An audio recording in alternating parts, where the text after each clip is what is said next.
Saturday, August 8th, 2020, Maneco 64, home of alternative economics and contrarian views. So for those of you who are not happy with your government, be it anywhere in the world, who don't trust the government anymore, one of the ways to help them, of course, is to keep accumulating fiat currency, to keep your savings in fiat currency. And why is that? Well, because the fiat currency is what they finance themselves with. By you holding on to them, demanding these fiat currencies, it gives the currency value that it really shouldn't have, because as we know, in our current system, or at least since 1971, the whole system is unbacked. It's not backed by anything. Yes, there are those who call it a petrodollar, but I think that's ancient history now, with all the issuance of debt we've seen in the last 20 years, especially in the last 6 months. So that's why I hold on to my precious metals, to my gold and silver, or to anything else that isn't fiat currency, that isn't paper, that isn't backing them. Unfortunately, a lot of people still have to, for example, institutions like pension funds, all kinds of local governments, they're forced, of course, to invest in government securities, in the paper. That's pretty much impossible to stop that unless members of these schemes, pension schemes or pension funds, make it known to the people who run them. But even then, it will be tough. The consequence of that, though, is that these schemes, pension funds, and for all kinds of institutions, for private and local government and whatever, they're going to end up becoming worthless the way the debt is going. I've spoken about that many times, of course. One thing that concerns me, especially after looking at the jobs data yesterday, is that the private sector hiring is slowing down massively in the US, but we're starting to see government jobs pick up. And how can you finance government if the private sector is on its knees? Yes, we're hearing that the economy is doing a lot better, it's rebounding, but you have to dissect the numbers. Watch my video. It was a second video from yesterday about that. But now I wanted to show you what proves to me, one of the reasons that proves to me that it's difficult to trust government, especially here in the UK as well. Give an example of this in the UK.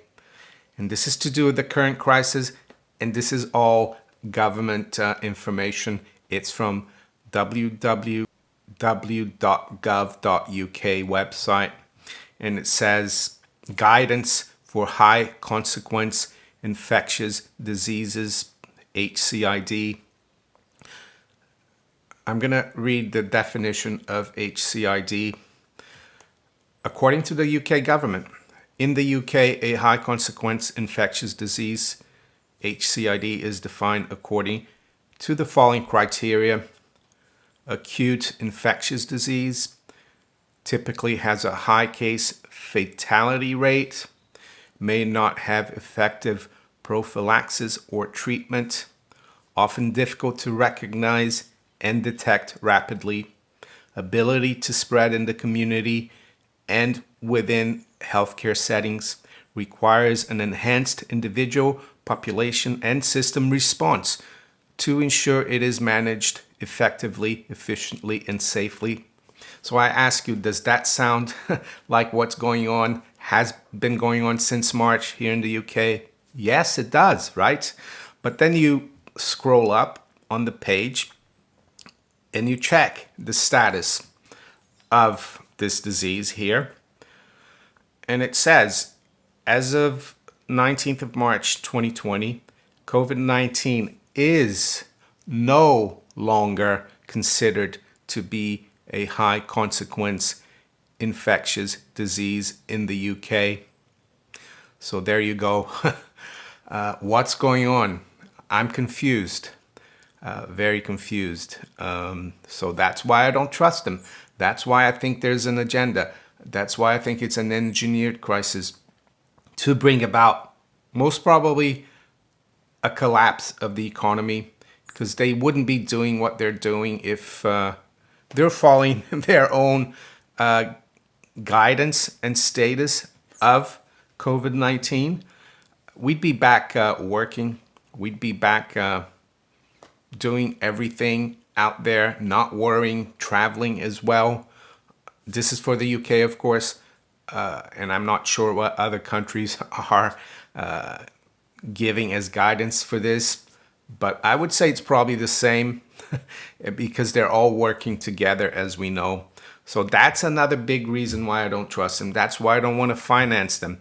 And being outside their currency is one way to do it. Does that mean I don't have any fiat currency in my bank account?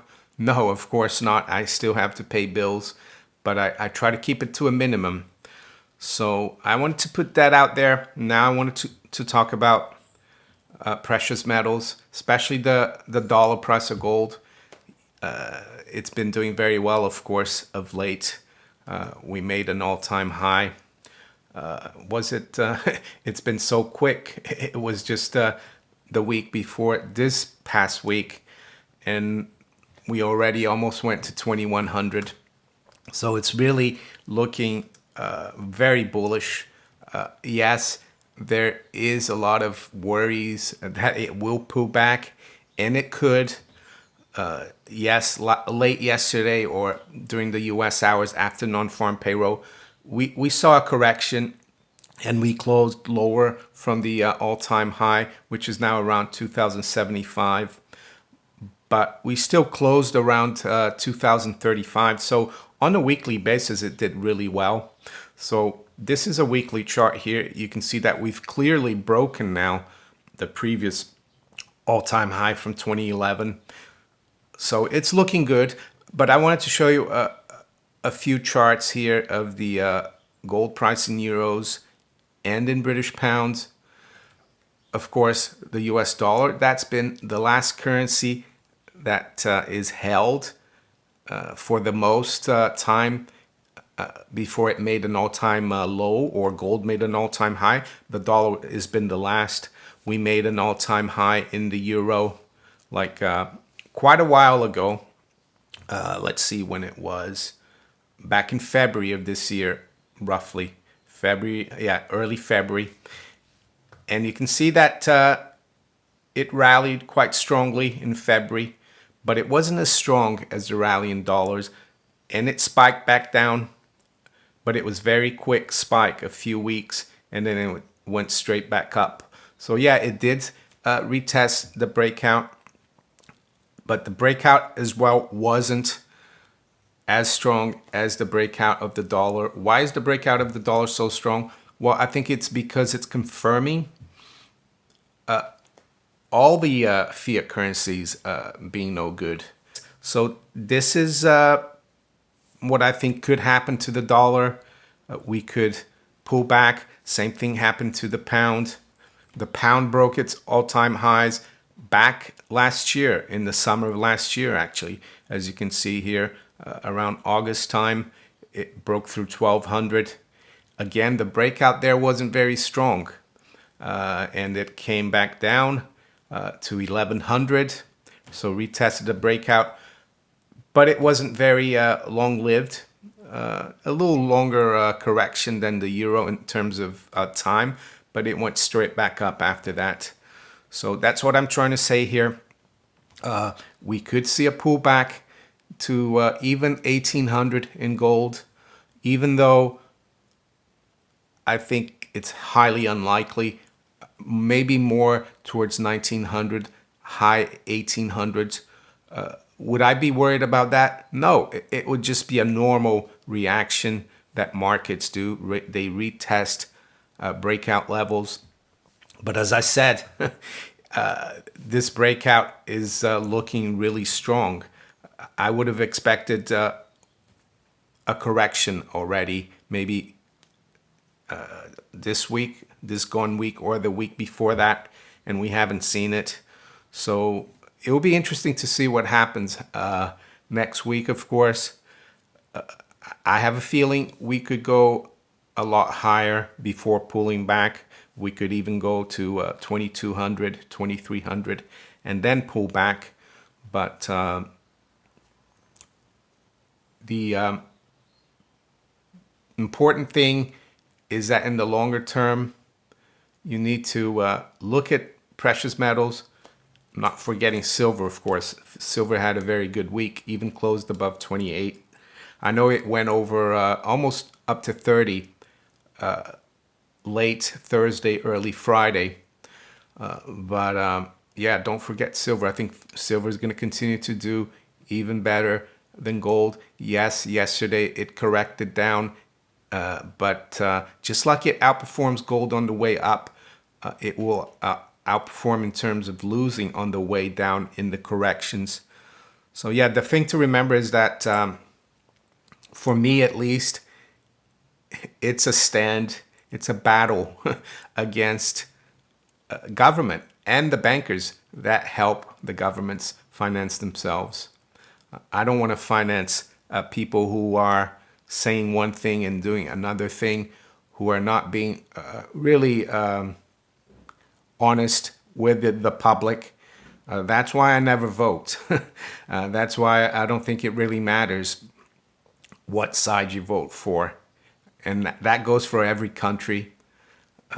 So, yeah, I think the important thing is to look after yourself, look after your family, look after your friends, look after those that are close to you in your community. Try following the golden rule. Don't do unto others what you wouldn't like them to do unto you, right? It's very simple. And that's why I will stick to the precious metals. What about cryptocurrencies, Bitcoin, and others? Yeah, they're fine as well. I did a video yesterday about the silver coins, and I said that I'd rather hold a silver coin than look at a cryptocurrency entry on a screen. That's true, but it doesn't mean to say that I don't have some cryptos and some Bitcoin, but I just prefer to hold on to it. Here's a florin, which is 2 shillings. It's an old silver coin. Yeah, that's my preference. I think for people middle-aged and older, it's very hard. All the technology, all the cryptocurrencies, they might do better maybe with younger people eventually, I think. Yeah, I saw yesterday Raoul Pal, I think he does Real Vision. He said he wants to have all his long-term investments all in Bitcoin. Well, that's up to him. I'll stick to my precious metals. What about the miners? Yeah, the miners took a hit yesterday as well, but it's just a correction. Markets don't go up in a straight line. And if you're trading, of course, it's a different story, but it's hard for those who just got in, probably buying the physical metal. You need to just think of it as insurance, and think of it as purchasing power, and not worry too much about the fluctuations right now. It's not gold and silver that are volatile. It's the currencies that are on their last legs, and they're the volatile ones. So there you go. That's my 2 cents for this Saturday. If you enjoyed this video, make sure you hit the like button. Please share it far and wide. Think about subscribing to my channel if you haven't yet. And you can also follow me on Twitter, Facebook, and all these other platforms below here. Well, by the way, Billy is still asleep. He didn't feel like waking him up. He looked very comfortable. I wish you all a great weekend.